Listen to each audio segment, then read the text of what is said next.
আসসালামু আলাইকুম রহমতুল্লাহি ওবরাকাতুহু। আজ আমি একটি নতুন ব্লগ ভিডিও নিয়ে আপনাদের সামনে হাজির হয়েছি এবং শুরুতেই সকাল থেকে প্রচণ্ড পরিমাণে বৃষ্টি হচ্ছে, এটা আপনাদের সঙ্গে শেয়ার করছি। বৃষ্টি আল্লাহ তাআলার এক অপূর্ব সৃষ্টি ও নিয়ামত। কখনো এটি আমাদের জীবনে নিয়ে আসে আশীর্বাদ, কখনো বা অভিশাপ। অতিবৃষ্টিতেই কিন্তু আমাদের দেশে বন্যা নেমে আসে এবং তখন চরম ভোগান্তিতে পড়ি আমরা দেশবাসী। আজ সকালবেলা আমার একটু মার্কেটে যাওয়ার কথা ছিল জরুরি কিছু কেনাকাটার জন্য, কিন্তু বৃষ্টির কারণে আমি যেতে পারি নাই। তো বিকেলে এখন আমরা মার্কেটে যাচ্ছি। তো যাওয়ার পথে একটি নদী আছে, তো ভাবলাম এটুকু হেঁটে যাই এবং আপনাদের সঙ্গে এই নদীটি একটু শেয়ার করি।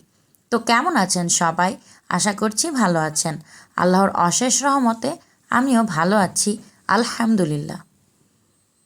শুরুতেই আমরা এসে পৌঁছেছি একটি ঘড়ির দোকানে। আমার দুই ছেলেকে আমার আম্মু ঘড়ি কিনে দেবে ওদের বার্থডে গিফট হিসাবে। যদিও বা ওদের বার্থডে চলে গিয়েছে গত মাসে, কিন্তু ঘড়ি কেনা হয় নাই বিভিন্ন ব্যস্ততার কারণে, আর আমার ছেলের পরীক্ষা ছিল, এজন্য আমরা বাসা থেকে বের হতে পারি নাই। তো সামনে আমাদের একটি অনুষ্ঠান আছে, এ উপলক্ষে আম্মু ভেবেছে এখনই ঘড়িটা বাচ্চাদের কিনে দেওয়া জরুরি। তো শুরুতে আমরা এই কাজটিই করে নিচ্ছি।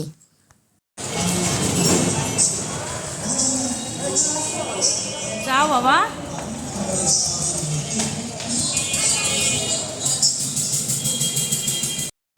এখন বাচ্চাদের একটু টুকটাক কেনাকাটার জন্য আমি চলে আসলাম রিচম্যানে। এই ব্র্যান্ডের দোকানগুলোতে কিন্তু কাপড় খুবই কম দামে পাওয়া যায় এবং ছাড়ও লেগেই থাকে। বর্তমানে কিছু কিছু প্রোডাক্টে এখানে কিন্তু আপ টু 20% ছাড় ছিল, তো যার জন্য আমরা একটু দেখে নিচ্ছিলাম।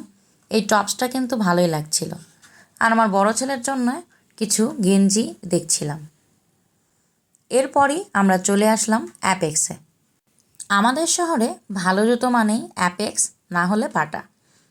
তো আমাদের ফার্স্ট চয়েস এই দুটোই থাকে, তো যার জন্য আমি অ্যাপেক্সে চলে আসলাম বাসায় রেগুলার ওয়্যারের জন্য এবং টুকটাক বাইরে যাওয়ার জন্য কিছু ফ্ল্যাট জুতো দেখছিলাম। সেখানে একটা জুতো পছন্দ হয়ে গিয়েছে, সেইটাও কিন্তু আমরা নিয়ে নিয়েছি। এরপর এই যে আমরা চলে এসেছি দর্জির দোকানে। এখানে একটি ড্রেস বানাতে দেওয়ার ছিল, তো সেটা বানাতে দিয়ে আমরা কিন্তু এখন বাসায় চলে আসছি। আর আস্তে আস্তে আমাদের কিন্তু মাগরিবের আজান দিয়ে দিয়েছে, যার জন্য কিন্তু একটু সন্ধে হয়ে গিয়েছে, একটু দেরি হয়ে গিয়েছে কারণ অনেক রকম কাজ ছিল। তো এরপর মার্কেট থেকে ফিরে এসে যেগুলো কেনাকাটা করলাম এগুলো তো অবশ্যই আপনাদের সঙ্গে আজকের ভিডিওতেই শেয়ার করব, না হলে কিন্তু আর পরবর্তীতে শেয়ার করা হবে না। তো ভাবলাম আজকের কাজ আজকেই শেয়ার করে ফেলি। আর আপনারা হয়তোবা রিচম্যানে খেয়াল করেছেন, আমার বড় ছেলে একটি গেঞ্জি পরে ট্রাই করেছিল, তো ওইটাই ওকে খুব ভালো মানিয়েছে। আমরা ওইটাই কিন্তু ওর জন্য নিয়ে নিয়েছি। আর ওখানে আমার ছোট ছেলের কোনো কাপড় হচ্ছিল না, যার জন্য ওরটা অন্য দোকান থেকে নিতে হয়েছে।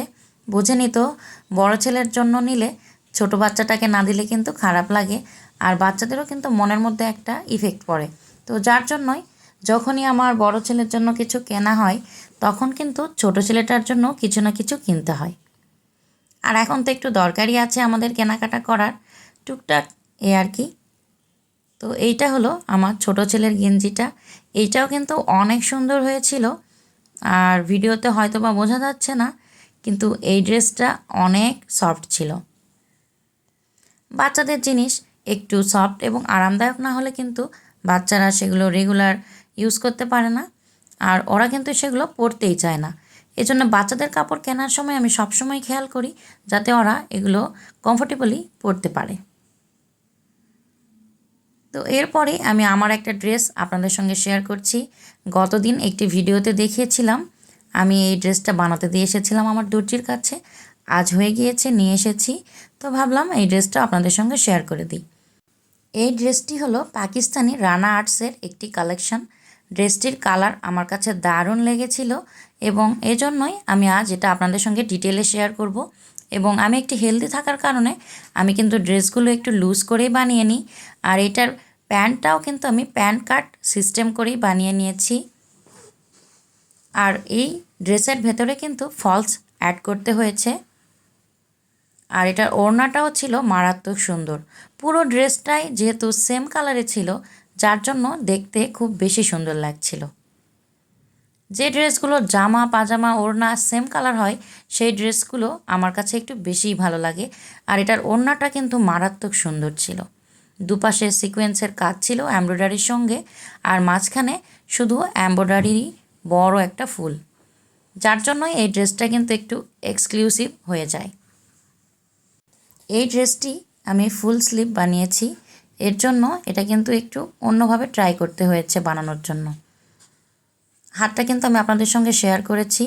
আর এইটাতে যেহেতু ফলস লাগানো, এটার মজুরিটা কিন্তু একটু বেশিই নিয়েছে। ফলসের জন্য আমার 200 টাকা লেগেছে এবং এই ড্রেসটি তৈরি করার জন্য আমার 800 টাকা লেগেছিল। টোটাল 1000 টাকা খরচ হয়েছে এই ড্রেসটির উপরে। এই ড্রেসের ব্যাক পার্টে কিন্তু কোনো কাজ ছিল না, একদম প্লেন ছিল। আর যেহেতু আমি ফলস একদম অ্যাটাচ করে তৈরি করে নিয়েছি, যার জন্য কিন্তু এই 3 পিসের লংজিভিটি অনেকটাই বেড়ে যায়। তো আপনারা যারা এরকম 3 পিস তৈরি করেন, আমি জানি আপনারা সবাই জানেন, তারপরেও আমি বলছি, ভুলেও কিন্তু এগুলোর এক্সট্রাভাবে সেমিস তৈরি করবেন না, সবসময় অ্যাটাচ করে নেবেন। আর ড্রেসটি আপনাদের কেমন লেগেছে সেটা কিন্তু অবশ্যই আমাকে কমেন্টের মাধ্যমে জানাতে ভুলবেন না। এরপরে আমি আপনাদের সঙ্গে শেয়ার করছি আমি অ্যাপেক্স থেকে যে জুতো নিয়েছি সেই জুতোটা। এই জুতোটা আমার কাছে খুবই সুন্দর লেগেছে এবং এই জুতো কেনার সময়ও কিন্তু একটা ছোট্ট কাহিনী হয়েছিল। মানে এই জুতোটা আমি চয়েস করে পায়ে দিয়ে নিয়ে দেখে রেখে দিয়েছিলাম পাশেই।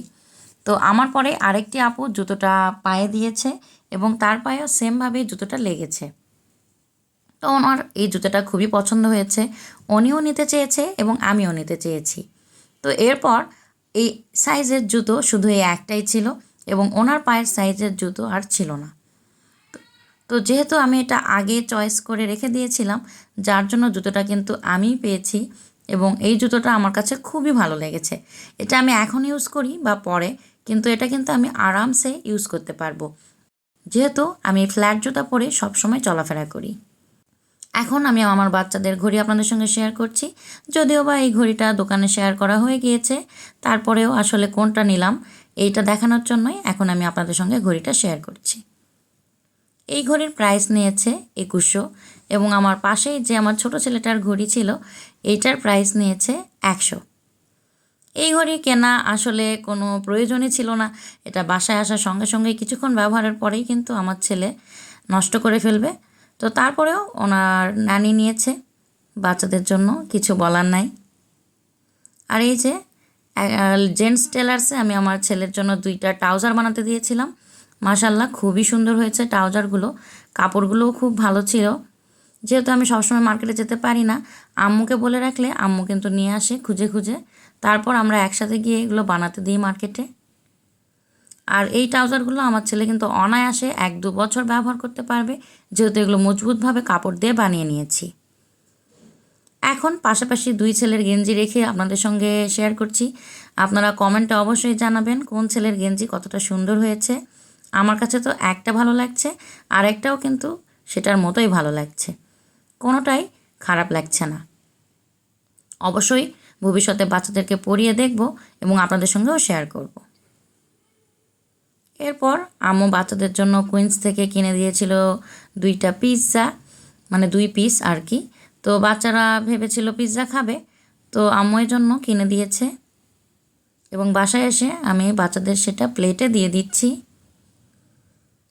বাচ্চারা আসলে পিৎজা দেখলে মনে করে না জানি পিৎজার মধ্যে কী আছে, বার্গারের মধ্যে কী আছে, খাওয়ার জন্য খুব জেদ করে। আমার বাচ্চারা বাসায় খুব একটা জেদ করে না। তো যেহেতু আম্মু ছিল আর মুখ দিয়ে কিছু একটা বের করবে, নানি কিনে দেবে না, এটা তো হতে পারে না, যার জন্যই দিয়ে দিয়েছে। তার কিছুক্ষণ পরেই আমার ফুপু শাশুড়ির বাসা থেকে আমাদের জন্য তবারক এসেছে মিলাদের। মানে ওনারা গ্রামে ছোটোখাটো কোনো অনুষ্ঠান হলে সেখানে তবারক বিলি করে থাকেন মসজিদে এবং গ্রামে আশেপাশে, সেখান থেকে আমাদের পাড়াতেও বিলি করা হয় আশেপাশে আত্মীয় স্বজনের বাসায়। তো সেরকমই কয়েকটা প্যাকেট আমাদের জন্য পাঠিয়ে দিয়েছিল। তো আমি আম্মুকে বললাম, দেখো দেখি ভেতরে কি আছে। তো আজকের ভিডিও এ পর্যন্তই। দেখা হবে আগামী পরবর্তী নতুন কোনো ভিডিওতে। আসসালামু আলাইকুম, আল্লাহ হাফেজ।